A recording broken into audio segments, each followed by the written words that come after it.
지난 한 주 동안 모시고 안녕하셨는지요? 어제 잠깐 반가운 소나기가 내려 찜통더위가 조금이나마 식혀주었지만 여전히 무덥습니다.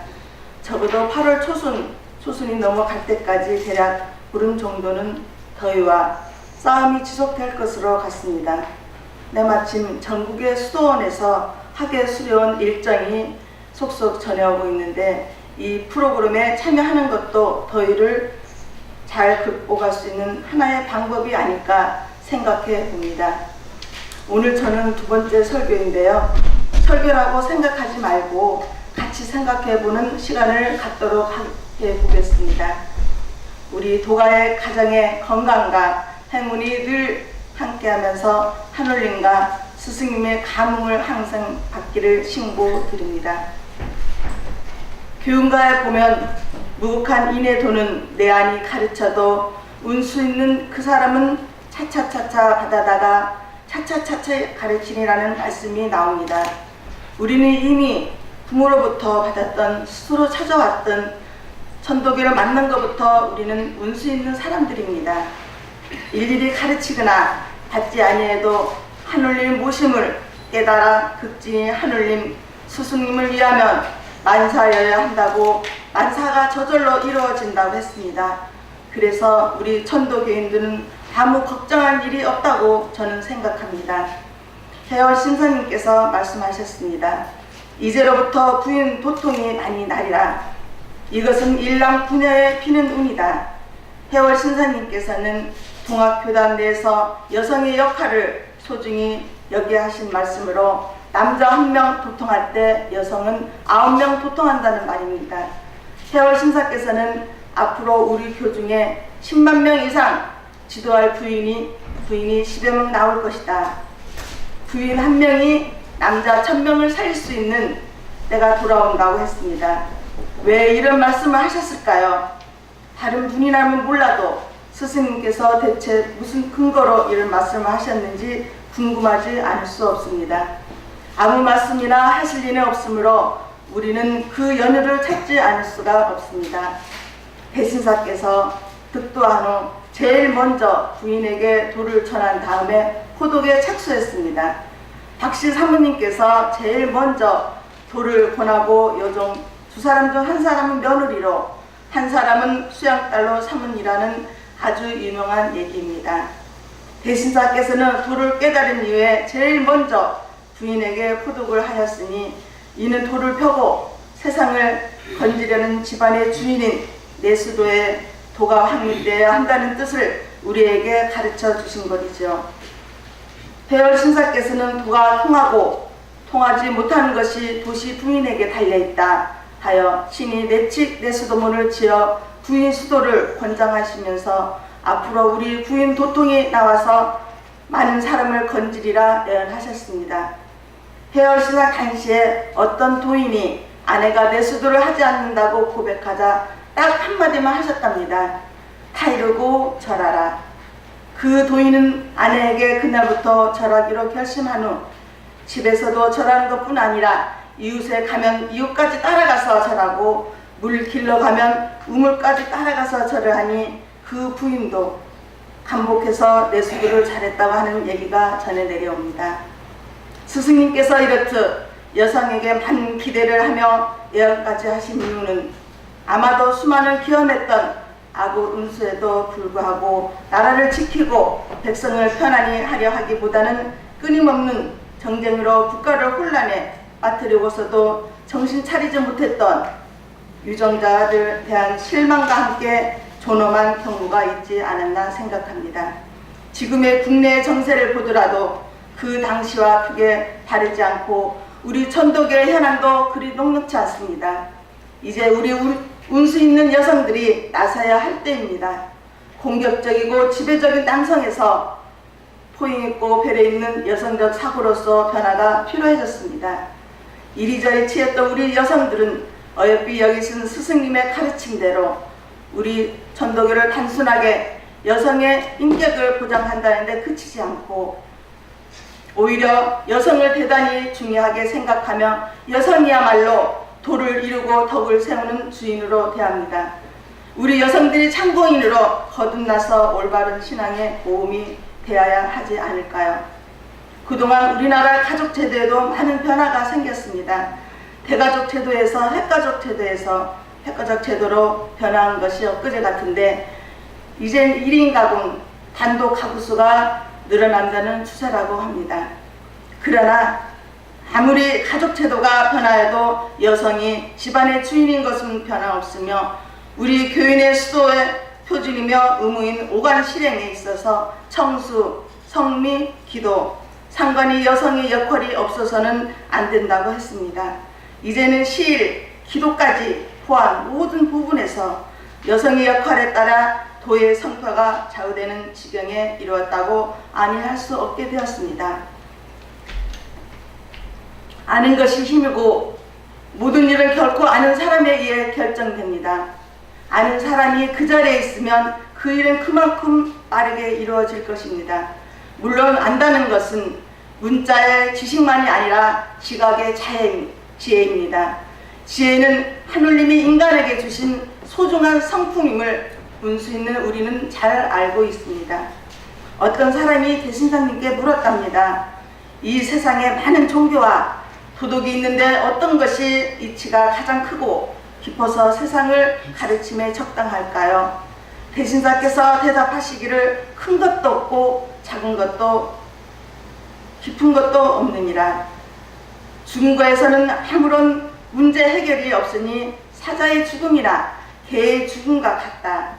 그동안 모든 종교나 도덕은 이미 힘을 다했다는 것을 대신사님께서는 모두 죽었다고 표현하신 것입니다. 이 시대의 운수에 적합하고 이 시대의 운수를 지도하고 이 시대의 운수를 창조할 만하다면 우선 살아있어야 함을 말씀하신 것입니다.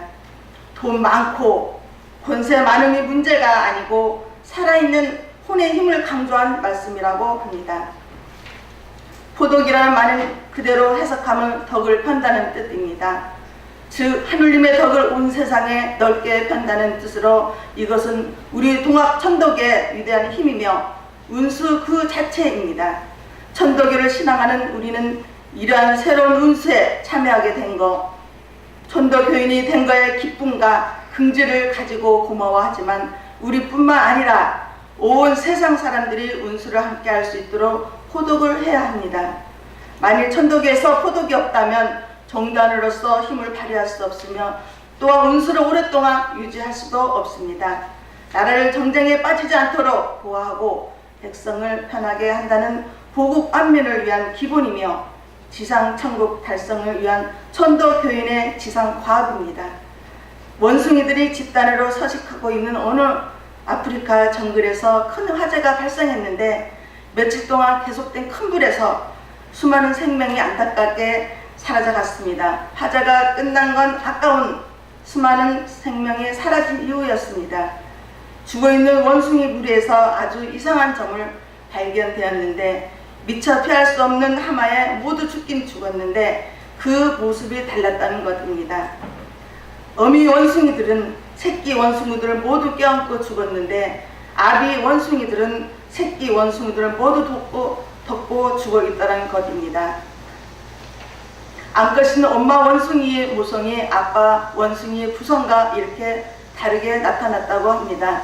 우리 인간도 이와 똑같다고는 단정 지을 수는 없습니다. 그런데 예전에 동네마다 있었던 산파라는 출산 도우미 얘기입니다.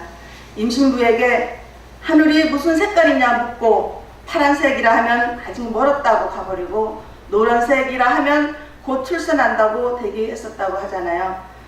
우리 여성들은 상대적으로 부드럽고 표현력이 있으며 섬세하고 남을 배려할 줄 알지만 노란 하늘을 경험해본 온후에 서리가 내리게 할 수 있을 정도로 강한 분들입니다. 우리 여성분들이 앞장서서 일정 부분에서 역할을 다해 천덕의 운수를 펴는 일에 힘을 써보면 어떨까요? 스승님의 말씀이 결코 헛말이나 거짓이 아니었음을 우리 스스로가 실천하면 증명해 드리면 어떨까요? 우리는 언제나 누구나 천재 덮고 실어주는 은혜를 느끼며 이로리 비춰주는 하느님의 은덕을 잊고 살고 있지만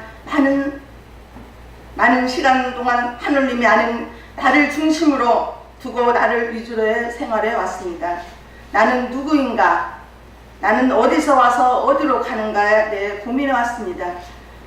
여기서 나를 내려놓는 거, 나를 없다고 보는 거에 대해 생각해 보기로 하겠습니다. 의암성사 법서 14 간법에 보면 나를 없다고 보고 하늘이 있다고 보는 것이라는 말씀이 있는데요. 우리가 살아가면서 늘 나를 내세우면서 살아가게 됩니다. 나는 누구인가? 내 이름, 학교, 누구의 엄마, 누구의 아빠, 직업, 지식, 경험 이런 것들에 나라고 생각하며 살아갑니다. 내가 항상 이겨야 하고 나와 다를 뿐인데 남을 틀렸다고 몰아붙이는가 하며 잘나 보이기 위하여 아는 척 하기 위하여 마음을 감추고 가식을 부리기도 합니다. 그런데 이러한 내가 진짜 나일까요? 이념을 태백설에 보면 내 속에 어떤 내가 있어 불신동종하는 것을 가르치고 시키는가라는 말씀이 나옵니다. 내 속에 있는 또 다른 나라고 생각하는 나는 과연 누구일까요? 오감을 통해서 보고 듣고 느끼고 있는 나를 비우고 없다고 생각하고 또 없다고 하면 결국 남는 것은 하늘님만 내 안에 가득 차게 될 것입니다. 나를 있다고 생각하는 순간 나와 남이 생기고 그렇게 되니 나와 남을 비교하고 분리하는 마음이 생기기 때문에 슬픔이 생기는 것 같습니다. 내가 남보다 더 많이 가져야 하고 내가 남보다 더 잘나야 하고 성공도 해야 되고 자신이 중요하다고 생각하는 많은 것들은 남과 비교하게 되고 결국에는 남과 비교되는 자신이 초라하게 느껴지고 그리고 마음의 고통이 쌓여 삶이 힘들어지겠지요.